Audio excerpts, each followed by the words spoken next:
Tema kita pada pagi ini adalah Tuhan, jawablah karena kasih sayang-Mu kepadaku. Jawablah karena kasih sayang-Mu kepadaku. Engkau akan menjawab hamba. Saudara, ada dua macam orang berdoa yang sama.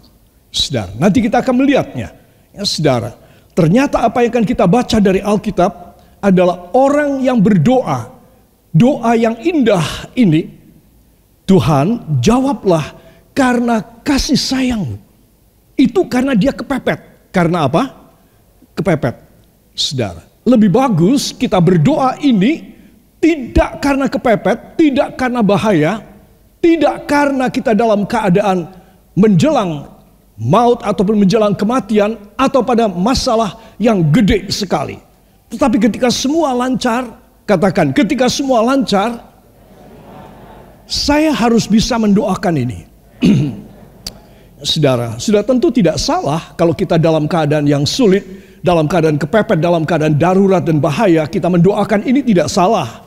Ya saudara, tetapi alangkah baiknya bila mana saya dan saudara mendoakan doa ini, Tuhan jawablah karena kasih sayang-Mu kepadaku.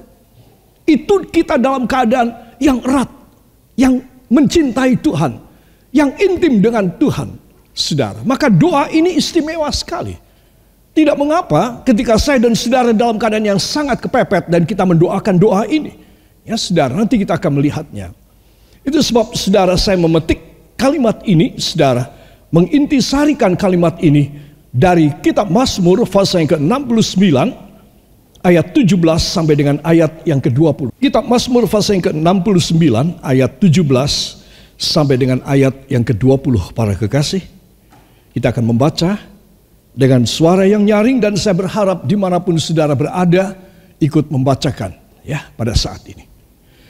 1, 2. Jawablah aku ya Tuhan, sebab kasih setiamu baik. Berpalinglah kepadaku menurut rahmat-Mu yang besar. Janganlah sembunyikan wajah-Mu kepada hamba-Mu, sebab aku tersesak. Segeralah menjawab aku. Datanglah kepadaku, tebuslah aku. Bebaskanlah aku oleh karena musuh-musuhku.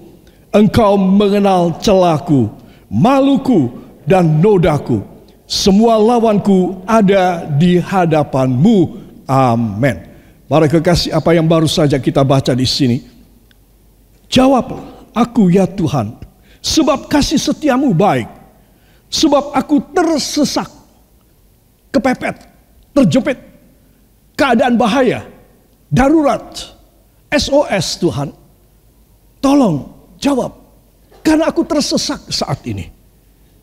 Segeralah menjawab aku. Sekali lagi saya bilang, doa ini pasti tidak salah, saudara. Tetapi kemungkinan besar adalah kondisi kita dan situasi kita yang salah. Harusnya ketika kita tidak tersesat, harusnya ketika Anda dan saya dalam keadaan yang normal, semuanya lancar. Katakan semuanya lancar dan normal. Saya harus mendoakan ini, ya, saudara. Itu sebab kita akan melihat dua aspek ini, saudara. Dan kenapa, ya? Kenapa Daud sebagai pemazmur mengatakan aku tersesat, saudara? Ini sebabnya disebutkan tadi juga kita sudah baca. Ya, saudara. Datanglah kepadaku 19 ya. Tebuslah aku. Bebaskanlah aku oleh karena musuh-musuhku. Engkau mengenal celaku, maluku, nodaku. Semua lawanku ada di hadapan-Mu. Saudara yang kekasih. Jadi Daud di sini dalam satu keadaan yang sangat terjepit, kepaksa. Sehingga dia memberikan argumentasi, Tuhan, karena aku ini sudah kepepet. Aku itu sudah dalam keadaan yang sangat membutuhkan Engkau. Aku dalam keadaan malu, cela, ternoda. Dan musuh-musuh di sekitarku semua Engkau lihat, Tuhan. Saudara, apakah Tuhan tidak jawab? Tuhan jawab. Saudara, katakan Tuhan menjawab. Walau saya jatuh dalam dosa. Saudara, Jadi saudara mesti tahu seberapa besar dia punya kasih. Saudara, kalau saudara dalam keadaan terdesak, tersesak, saudara tidak berseru kepada Tuhan, maka saudara lebih salah lagi. Saudara, salah pada harga hidup saudara. Salah kepada Tuhan yang sudah siap. Dari sorga dia sudah mengulurkan tangan. Ya, malaikat-malaikat sudah ada di belakang dia. Tinggal tunggu perintah dia. Kat malaikat, angkat. Kat malaikat, berkat. Saudara. Tetapi saudara tidak datang sama dia ketika engkau tersesat. Saudara. Dalam keadaan-keadaan yang apapun. Katakan kondisi apapun. Situasi apapun. Saya harus berseru kepadanya. Lebih baik lagi. Bila semua lancar. Running well. Dan saya tetap berseru kepadanya. Yang mau beri tepuk tangan bagi dia. Haleluya. Saudara, engkau mengenal celaku, maluku, nodaku. Saudara, semua lawanku ada di hadapanmu Tuhan. Engkau tahu semua keadaanku. Aku sedang kepepet saat ini. Saudara, ya, itu sebab saya perlu menegaskan hal ini, saudara. Supaya jangan saudara tetap bergengsi. Ada orang tetap keras kepala dan gengsi dan malu untuk datang kepada Tuhan ketika dia dalam keadaan yang sulit. Dia merasa bersalah ketika semua lancar, aku tidak mau datang, aku tidak mau setia, aku tidak mau berkorban. Sekarang aku dalam keadaan yang kepepet, aku terjerumus, aku jatuh, aku dalam keadaan yang sulit. Kok sekarang aku datang sama Tuhan? Aku rasanya sungkan dan malu dan tidak tahu diri. Itu lebih salah lagi. Sudah datang saja kepada Tuhan. Karena memang dia adalah diberi nama Juru Selamat. Amin.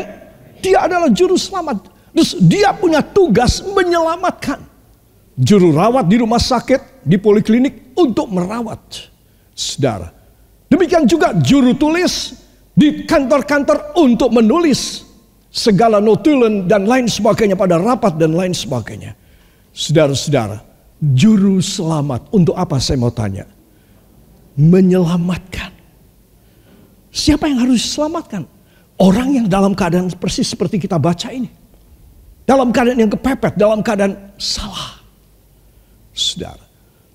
Jadi Tuhan ingin memberikan uluran tangan walau seseorang jatuh dalam kesalahan sekalipun. Jangan anggap Tuhan Maha Suci dan menerima orang-orang yang suci saja. Sudah pasti itu keinginan dia. Tetapi bila mana ada orang yang dalam keadaan yang tersesat, saudara, aku tersesat Tuhan, kata pemazmur. Aku berseru kepadamu. Dalam ayat yang lain dia mengatakan, tenggorokanku, kerongkonganku sampai kering, kehausan karena aku berseru dan berteriak kepadamu. Jadi dia dalam keadaan yang sangat-sangat membahayakan. Dan dia masih ingat ada Juru Selamat. Saudara, kalau saya dan saudara dalam keadaan kepepet, jangan sampai pada situasi kondisi tersebut iblis membisiki engkau. Dia bisa membisiki saudara. Untuk apa? Untuk saudara cari kesenangan, lari saja, cari pelarian, narkoba, bunuh diri. Saudara, iblis membisikin orang ketika orang dalam keadaan yang bahaya, kepepet, sangat membutuhkan. Dan dia tidak lari kepada Tuhan. Karena beberapa faktor, mungkin karena dia malu, sungkan dan lain sebagainya. Dia merasa tidak enak hati. Ketika aku semua lancar, aku baik-baik, aku jauh dari Tuhan. Bahkan aku memaki Tuhan barangkali. Sekarang aku dalam keadaan demikian, masa aku mau kembali sama dia? Atau saudara memang tidak tahu bagaimana caranya. Saya kasih tahu caranya. Cepat datang kembali kepada Yesus Kristus. Jangan engkau kehilangan jalan. Ketika engkau tersesat, biarlah cepat engkau datang kepada Tuhan dan berkata, Tuhan, hamba sebagai anak yang terhilang, hamba mau datang kembali kepadamu. Pintu anugerah masih dibuka lebar kepada siapapun yang mau datang kepada dia. Dia tidak pernah menolak siapapun yang datang kepadaku. Dia berkata, siapapun yang datang kepadaku, aku tidak akan menolak.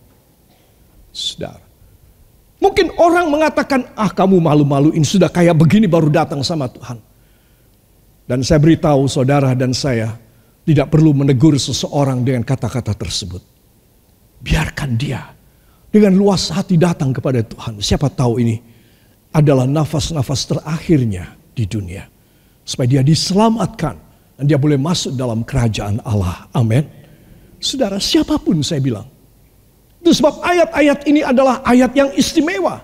Saya bersyukur ditulis oleh Daud tidak pada saat dia semuanya baik.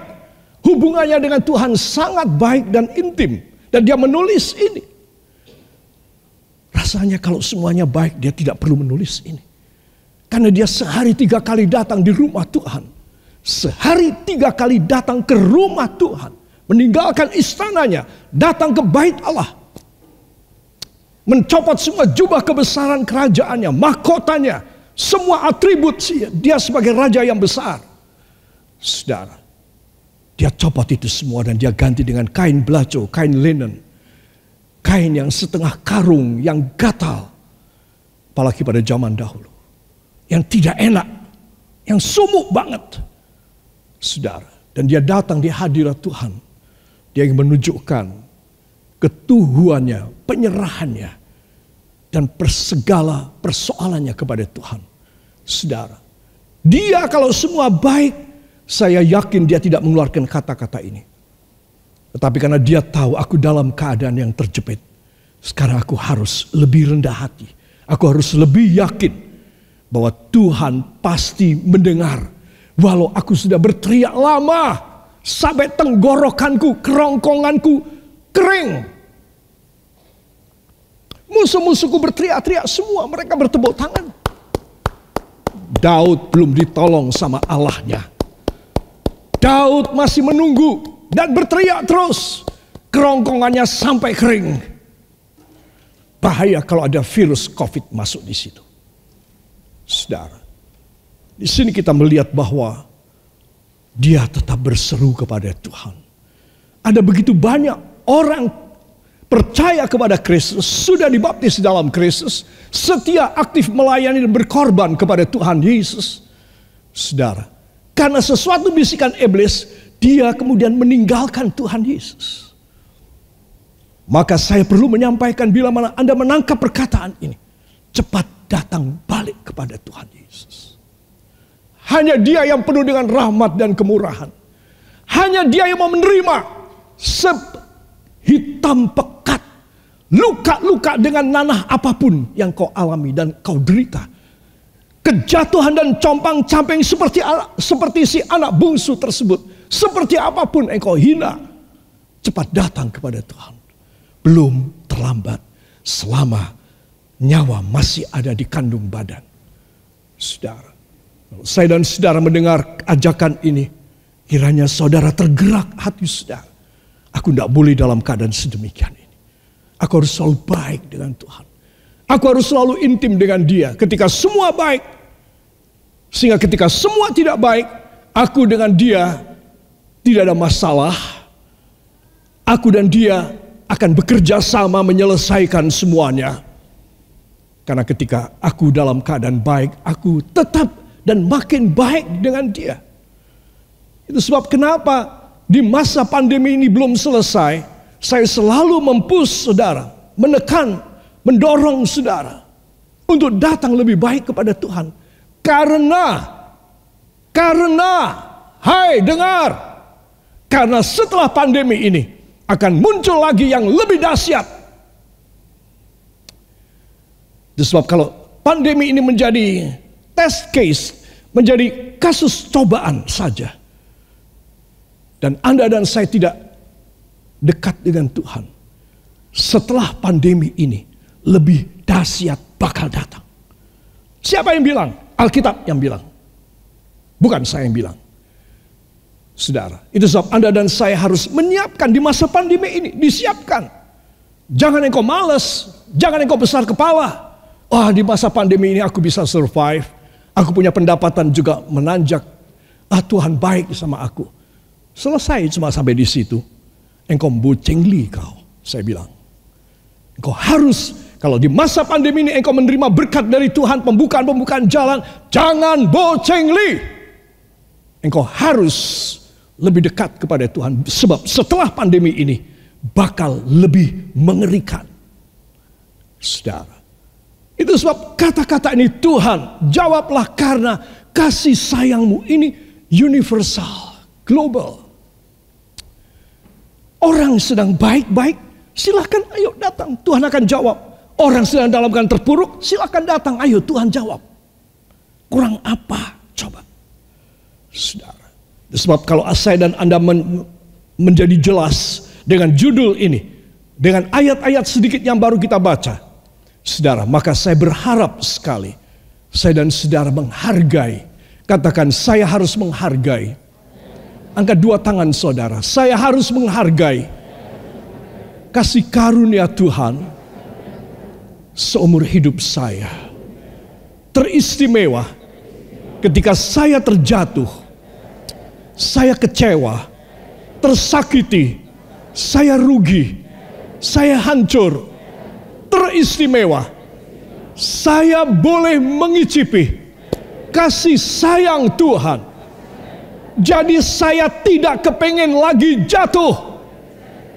Saya hanya kepingin lebih dekat kepada Kristus. Amin. Haleluya. Setelah saya menjelaskan ini, maka saya mengambil kesimpulan bersama Anda. Inilah doa seorang yang kepepet. Doa seorang yang kepepet juga akan didengar oleh Tuhan. Saudara, ya. Nah, itu sebab saya ingin mengajak semua saudara memperhatikan berikut ini. Saudara-saudara, ada dua faktor A dan B. Faktor A adalah faktor internal di dalam. Kenapa ya doa tersebut bisa terucap oleh pemazmur? Karena faktor internal. Di dalam apa? Dia jatuh bangun dalam dosa. Saudara, dia pernah jatuh dan dia bertobat tapi tidak tulus.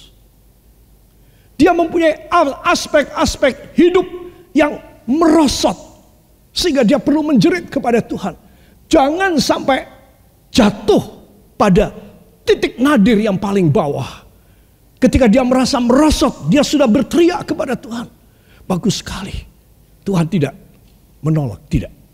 Saudara, faktor yang A ini, yang internal ini, saudara, tidak akan membuat seorang kaya raya, pinter banget dengan banyak gelar. Seorang yang berhasil dan berkuasa. Seorang yang terkenal dan famous bisa bahagia, bisa happy. Tidak. Itu sebab saudara mengetahui begitu banyak orang-orang yang berhasil hidup dalam keadaan yang merana dalam hidup mereka. Gimana mereka bisa happy? Karena faktor internal mereka di dalam mereka. Saudara, mereka jatuh bangun di dalam dosa. Bertobat tapi tidak tulus bertobat. Bertobat hanya supaya tidak dihukum. Saudara. Dan dia merasa bahwa dia dalam keadaan yang salah. Saudara. Dan dia tidak mau datang cepat kepada Tuhan memperbaiki kesalahan. Saudara.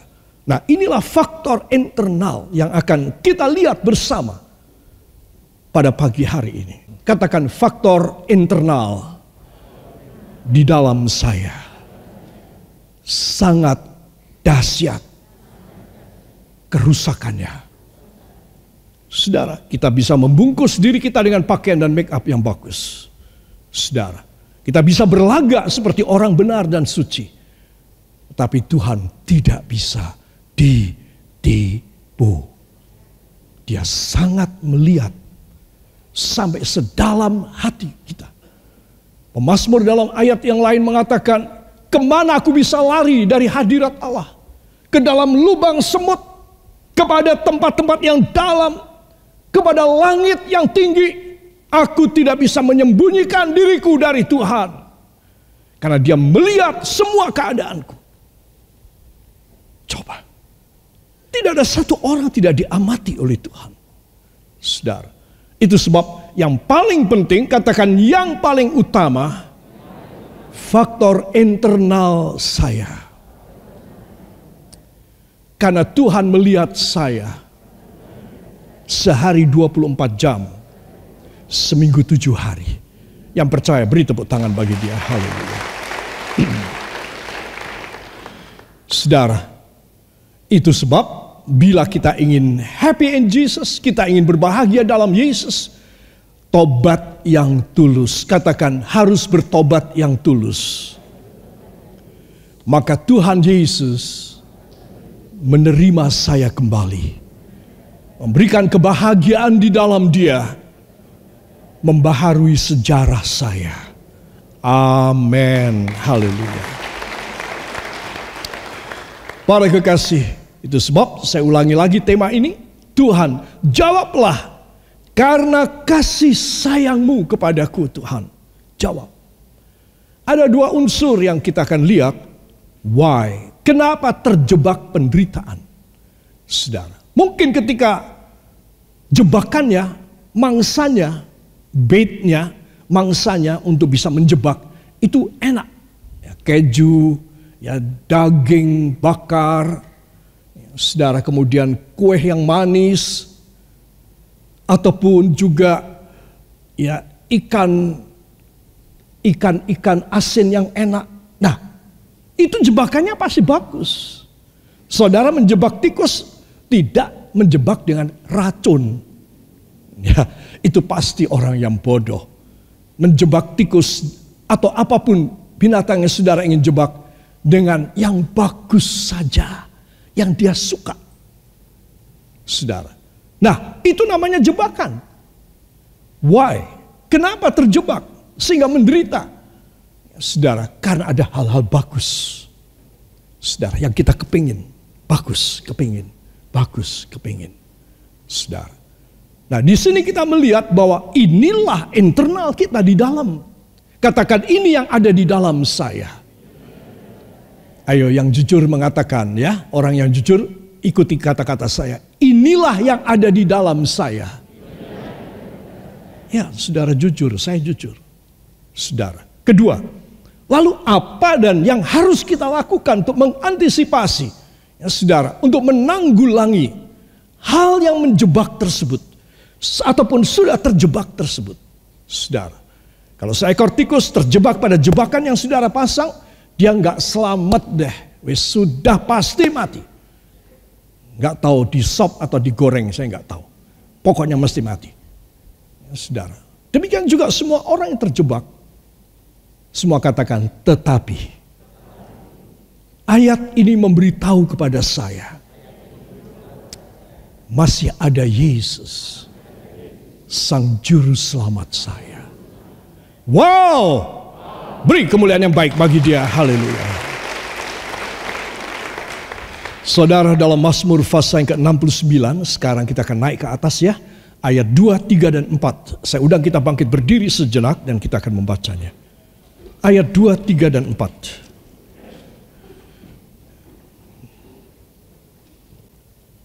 Mazmur pasal yang ke-69 ayat 2 sampai dengan ayat yang ke-4. Baik, dari ayat 1, mulai dari judul ya, 1 sampai 4.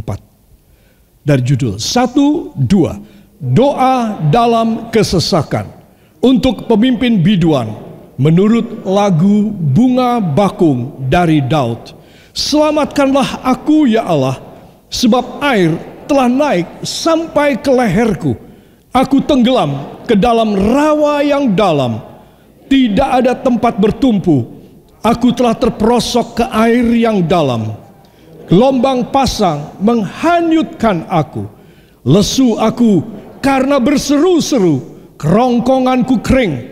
Mataku nyeri karena mengharapkan Allahku. Amin. Terima kasih, silahkan duduk kembali.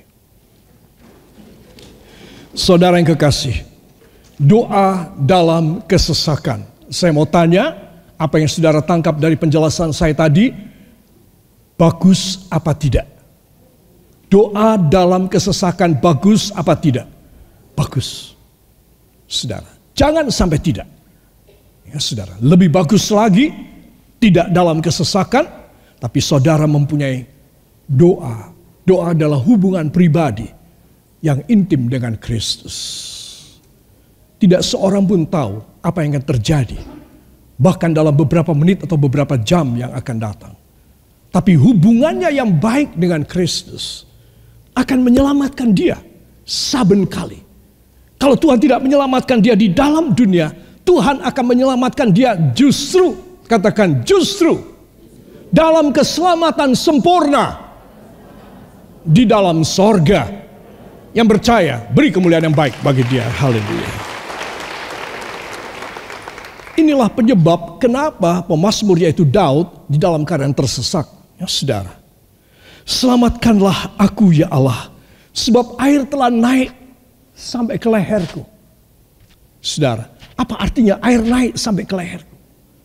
Saudara, artinya sebentar lagi air masuk melalui mulut dan hidungku dan aku mati. Aku terikat kakiku di bawah dan air terus naik. Sudah sampai ke leherku. Berarti apa? Dia dalam keadaan yang gawat sekali. Sudah bukan darurat lagi. Kalau darurat itu, kata darurat itu sementara. Masih bisa ditolong. Siapa tahu ambulansnya jalan cepat. Siapa tahu dokter cepat datang. Siapa tahu dioperasi cepat. Ya, saudara. Tetapi kalau keadaan sudah seperti ini, dia sudah tidak bisa kemana-mana lagi. Air sudah sampai ke leher. Saudara, coba bayangkan. Mau bikin apa? Dia tahu nafasku tinggal satu-satu saja. Mungkin dalam hitungan beberapa kali aku bernafas, aku selesai. Tuhan tolong. Air sudah sampai ke leherku. Apakah ada dari antara saudara yang mendengarkan khotbah ini merasakan hal yang sama seperti Daud? Bahwa air itu sudah sampai di leher. Saudara yang kau mau lari kemana? Tidak ada jalan keluar. Saudara. Dan dia mengalaminya. Itu sebab Tuhan tolong. Dia masih bisa berteriak. Dia masih bisa bernafas. Jadi dia berseru kepada Tuhan. Saya berdoa tidak seorang pun dari antara kita mengalami keadaan darurat bahaya seperti Daud. Saudara. Biarlah ketika kita air masih ada di lutut, air masih ada di perut, kita sudah datang kepada Tuhan. Tuhan sudah mengulurkan tangan kepada kita. Jangan menunda sampai air ke lehermu. You have to striving right now while the water is still under you, and you can survive. With your survival, you can ask the Lord so that as soon as possible, He will taking care of you and come down to you and help you and save you. Don't wait until the water up to your neck. Jangan tunggu. Saudara, kalau saya dan saudara mengerti kenapa ya kok ada doa kayak begini. Oh, ternyata kasihan sekali Daud. Air sudah sampai di lehernya. Dia tidak bisa apa-apa. Semua katakan, puji Tuhan.